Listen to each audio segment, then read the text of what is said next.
രാവിലെ ചായയും കടിയൊക്കെ കഴിച്ച് ഇങ്ങനെ ഇരിക്കുന്ന നേരത്തായിരുന്നു കേട്ടോ എൻ്റെ ഇക്കാക എനിക്ക് ഫോൺ വിളിക്കുന്നത്.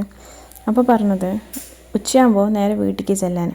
എന്തിനാന്ന് ചോദിച്ചപ്പോൾ ഇന്ന് ബിരിയാണി ഓർഡർ കൊടുത്തിട്ടുണ്ട്, അപ്പോൾ വീട്ടിൽ വന്ന് കഴിച്ചോളാൻ. പിന്നെ ബിരിയാണി എന്ന് പറഞ്ഞാൽ പോകാതിരിക്കാൻ പറ്റുമോ? ഒന്നും നോക്കിയില്ല, ഞാനും മക്കളും റെഡിയായി വേഗം ചെന്നു കേട്ടോ. ഇവിടെ വന്നു കഴിഞ്ഞാൽ കുട്ടികളുടെ ഒപ്പം ക്യാരം ബോർഡ് കളിക്കൽ ഫർലാണ്. പക്ഷേ കളീൻ്റെ ഇടയിൽ അവർ ഫോണും കൊണ്ടുപോയി. ഞാൻ ആരായി? അതന്നെ. പിന്നെ കൂട്ടത്തിൽ കൂടാത്ത ഒരാളാണ് എൻ്റെ മോള്. ഇവരൊക്കെ കളിക്കുകയാണെങ്കിലും ഇവൾ എഴുത്തും വായനയായിട്ട് എപ്പോഴും സ്ഥിരം ഇതന്നെയാണ് പരിപാടി. അതുകൊണ്ട് തന്നെ ഇവളെ തള്ള വൈബ് എന്നാണ് കേട്ടോ വീട്ടിലെല്ലാവരും പറയൽ.